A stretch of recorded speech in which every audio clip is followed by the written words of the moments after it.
Hello, viewers, and welcome to my channel, Jackson's Journal. My name is Matthew Jackson, and the rescue I want to talk to you about today was done on March 24th, 1989, on a Good Friday. This was the Planned Parenthood rescue.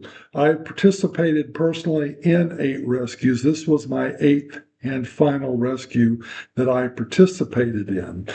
Before I get into the video, let me remind you to please like, share, comment, and subscribe. The first thing I want to do is I want to show you 3 news clips from 3 different news outlets, local outlets in the Houston area that covered this event. Then after that, I will give you the rest of the story, give you more details about this rescue that was not covered in the news clips. So without any further ado, roll the news clips. Easter weekend begins, so do the abortion protests that are becoming a tradition at this time of year. Nationwide, pro-life advocates are staging demonstrations at various abortion clinics. Here in Houston, Planned Parenthood is the target. Reporter Lloyd Guide standing by at their besieged offices downtown. Lloyd? Fran, that's true. It's pretty quiet out here right now. As you can see, the police are still behind me. About a half an hour ago, it was pretty hot out here as anti-abortionists staged a major march and rally outside the Planned Parenthood building. Now, the clinic opened at about 8 o'clock this morning, and at that time, 12 people just simply rushed inside the building. More than 100 pro-lifers descended on the Planned Parenthood building about 8 this morning. They padlocked the front door, and more than a dozen men and women went inside the clinic and staged a sit-in. These protesters are clear about their stand on abortion. Abortion is wrong, and the baby is alive. That is a real baby. I think that God created each individual for a reason, and that reason shouldn't be destroyed, and nobody has the right to take away a life.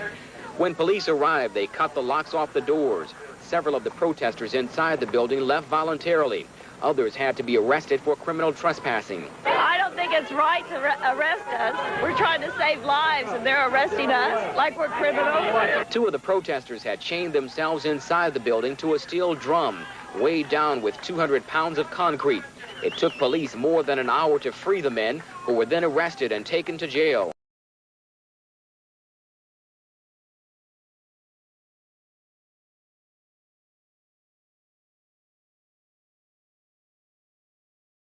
Even though a few women entered the Planned Parenthood building for services today, the protesters effectively shut down the operation for several hours.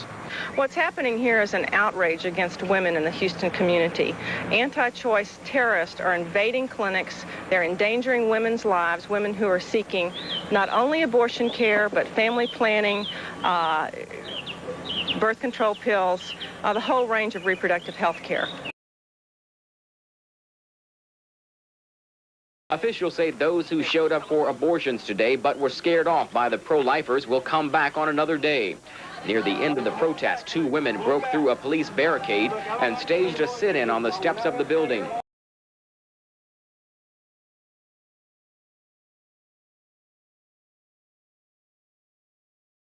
When police moved in on horseback, some pushing and shoving broke out. 1 woman was slightly injured. The 2 protesters were hauled off to jail. Near downtown Houston, Lloyd Guite, Fox 26 News. Good evening. Anti-abortion demonstrators clashed with police in Houston and other major cities across the country today. Nearly a dozen protesters were arrested here, but not before they had their say. Channel 2's Bob Nicholas was there when it happened. Nearly 100 of them came to be seen and heard at the Planned Parenthood clinic on Wednesday. They're not going to murder any more babies this day. We are members of a group called the Pro-Life Action Network. We're not trying to cause trouble. All we want to do is just simply let people know these are live babies. We will not be intimidated by this fanatical element into not providing services. We will stay open until hell freezes over. 2 of the protesters got inside the building earlier and tied themselves to a concrete pillar. And they have maybe about 1/4 of an inch between their neck and the brick. There's no way they could cut it or torch it. The fire department brought in heavy-duty equipment to break the lock, and they succeeded. 2 hours later, the 2 men were arrested for trespassing. Up on the sidewalk, please. Mounted police were called in to break up the crowd, but 2 more protesters refused to move. They too were taken to jail for trespassing, along with a half dozen of their supporters. The only casualty in the group was a woman who was unable to walk for a while. She said one of the police horses stepped on her foot. Bob Nicholas, Channel 2 News. Abortion is wrong and that all human beings have a right to life. What they are thugs and terrorists. They are people who are trying to intimidate other people into believing their thoughts. The arrested protesters may be charged with criminal trespassing and obstructing a passageway. The Harris County District Attorney's Office is investigating.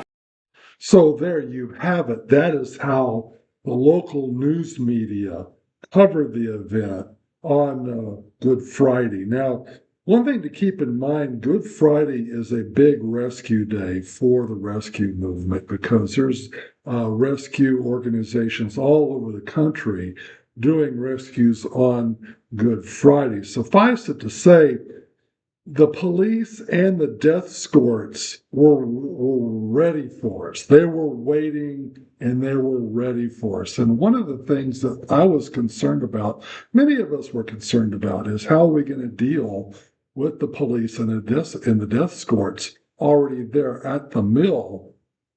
How are we going to execute a good lock and block rescue with that opposition there? And Don Treshman had the perfect answer to that. And the success of this rescue, a lot of it goes to Don and his strategic thinking. Now, what he did, because he anticipated a lot of death escorts and police being at Planned Parenthood, and they figured that Planned Parenthood would be the main target, and they were.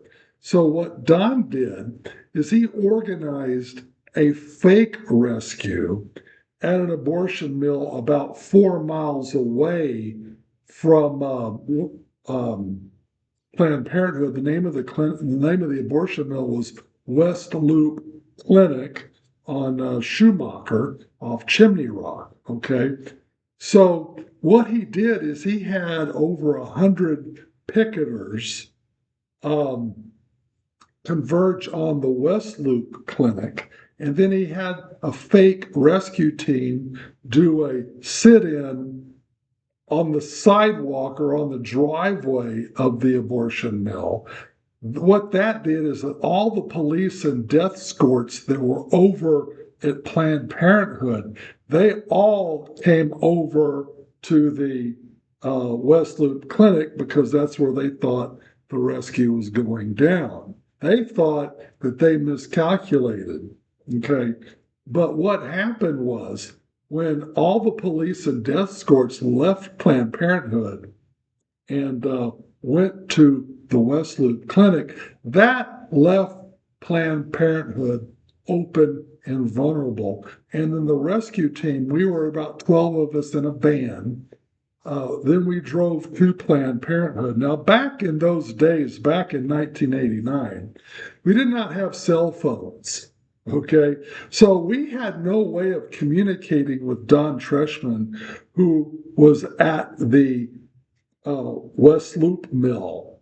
So we had to synchronize our watches and we had to say, okay, at this time, do this and do that. So we did it based on time estimates. Okay, so we arrived at Planned Parenthood at 8:15, and the beautiful thing was there was nobody stopping us. We went right up the staircase, right into the waiting room. We thought we would probably set up our lock and block on the front porch at the front door and lock down there because we thought we would face resistance. But we just had one clean, free shot right into the abortion mill. It was beautiful. And then about, 5-10 minutes later, Don tells everybody at the West Loop abortion mill, go to Planned Parenthood. And everybody went to Planned Parenthood. Of course, the police and the death escorts were there. And now, when I say death escorts, for those of you who do not know, the pro-abortion people have what is called escorts. at the abortion mills, where they escort the pre-abortive mother from her car into the abortion mill and run interference for the pro-lifers who are trying to plead on behalf of her baby and trying to get her information about crisis pregnancy centers and stuff like that.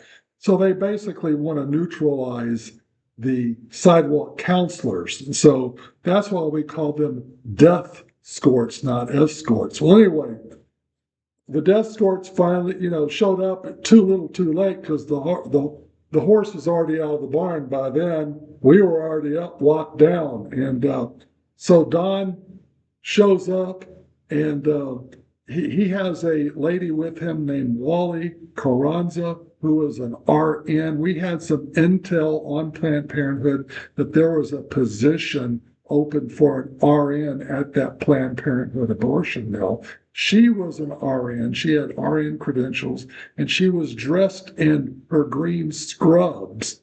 So basically, she tried to get in, but the death escorts wouldn't let her in, and Don told the death escorts that she's there for a job interview, and they let her in. I can't believe it. And then after she went in, Don put a kryptonite bike lock on the front door, right in front of the death escorts. All right. Then he walks away, and the cops approach him and threaten to arrest him. He says, "Oh, it wasn't me, officer. The lock was already there." He lied to the cops.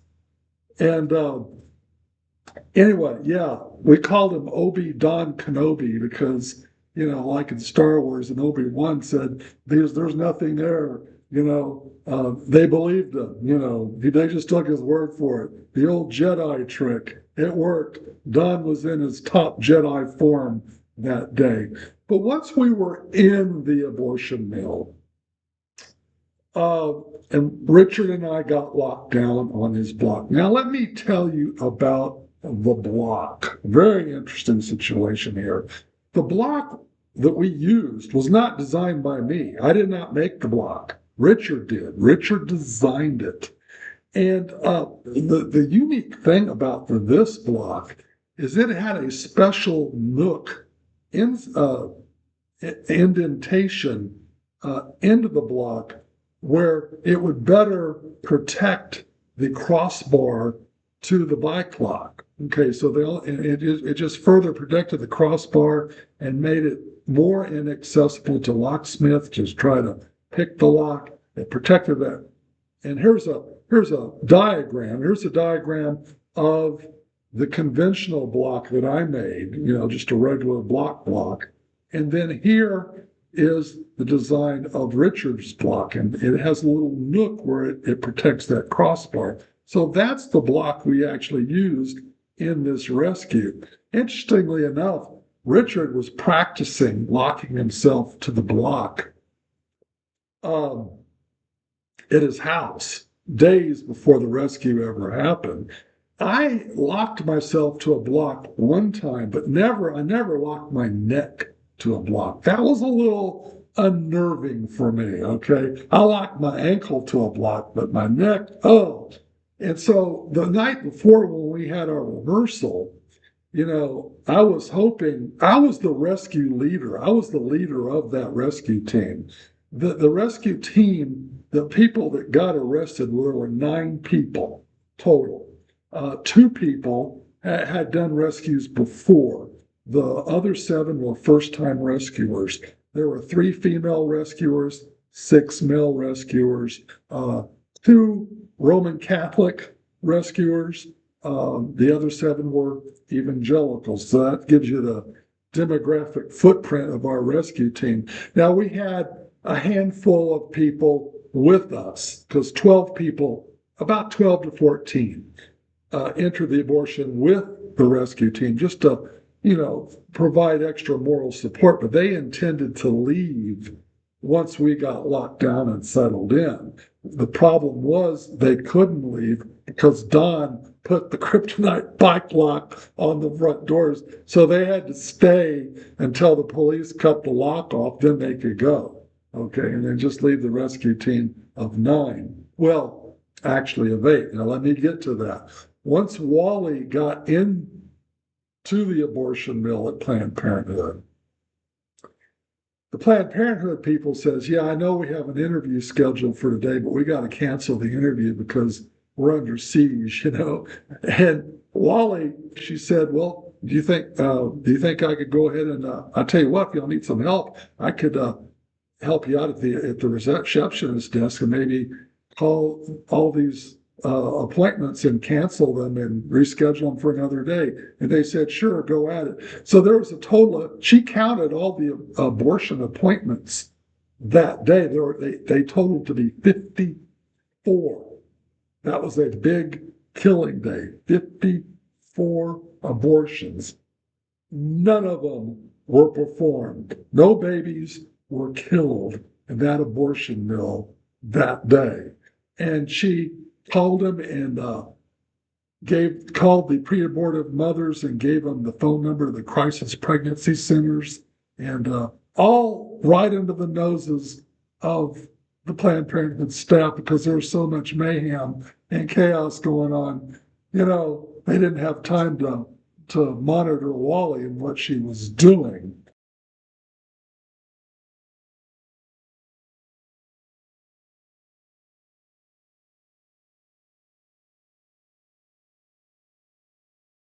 So anyway, once we were there, then of course the firemen came, the police came, and you know the firemen were trying to figure out the lock and block situation, and they were scratching their heads about the crossbar to the bike locks being embedded into the block. They were going, oh, how are we going to do this? And they did try to use the jaws of life on my lock, which was very unnerving. In fact, here's a picture of what a jaws of life looks like, or very similar to that, what they were used on me. And basically, the back of my head, I was laying on my side, obviously, so the back of my head was the block, and then the lock was here. So the jaws of life would, you know, they tried to cut the shackle to the lock with the jaws of life, but couldn't do it. Jim Kopp told me a story once where a fire department in California tried to cut the shackle of the kryptonite lock with the jaws of life and how it broke one of the blades. And that was my biggest fear because that thing was loud. At any rate, that thing was loud. Now, they had put a fireman's fire coat over my head, okay? So I was protected, but still, that thing was loud and vibrating. And I was thinking, oh man, I hope it didn't break the blade and that blade nicks my ear or something like that. But after a minute or so, they gave up on it and tried something else. They moved. Then they tried the hammer and chisel. And basically, they just took a hammer and chisel and just chiseled at the concrete block. It took them good 20 minutes to destroy the block. And then there was some intermediate bike locks. And so they took the grinder and cut the intermediate locks in the middle and to separate us. And then we were handcuffed, arrested. During the rescue, I was wearing a radio headset, a walkie-talkie headset, and I could communicate with the picketers and Don and everybody outside. And actually, a guy by the name of Mike Sharon, who is a reporter with KSBJ Radio, interviewed me while I was locked to the block over the radio. Yeah, that was kind of exciting. Anyway, we got arrested, and we were handcuffed. We went limp. And the cops took me first because I was closer to the door. And so they were walking, you know, they were dragging me, a cop on each side. And I was looking face down at the stairs and we were going down the stairs, you know, and that was kind of creepy because I said, man, I hope those cops hold on to me and don't let go of me because if not, I'll have a face plant right into the stairs going down. But they held on to me and they put me in the van. Here's a shot of the cops putting me in the van. I know you can't really see me very well, but I was wearing a tan shirt that day. And there you go. Anyway, and of course, this is when I was booked at the jail. This is my arrest mugshot right here. Okay. Now, when this went to court, I had to. Now, remember, I had done a few rescues. I had a rap sheet, okay, and I personally did not want to do probation. I did not want to pay fines. None of that. I said to my lawyer, "Listen, I'm going to negotiate for jail time, even if I have to come do jail time on weekends, whatever. I'm going to pay. I'm just going to pay my debt by just doing jail time." The DA offered me 8 days in jail for this stunt. Okay. 8 days. I'm thinking, wow, that is a bargain.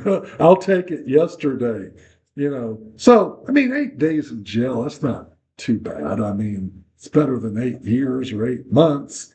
I mean, there's longer jail sentences. So, yeah, I just preferred to do the 8 days, and I did the 8 days. Now, here's when I reported to serve my sentence. This is the mugshot they took of me when I went into the system doing my 8 days. Okay, so yeah, anytime you're arrested, put in the jail, and you're a guest in their facilities, they're going to take your mugshot. So anyway, that's my jail time mugshot. Anyway, that's basically it. Thank you for watching. And please watch some of my other videos on pro-life periodicals. And don't forget to like, share, comment, and subscribe. And thank you. Have a good day. God bless.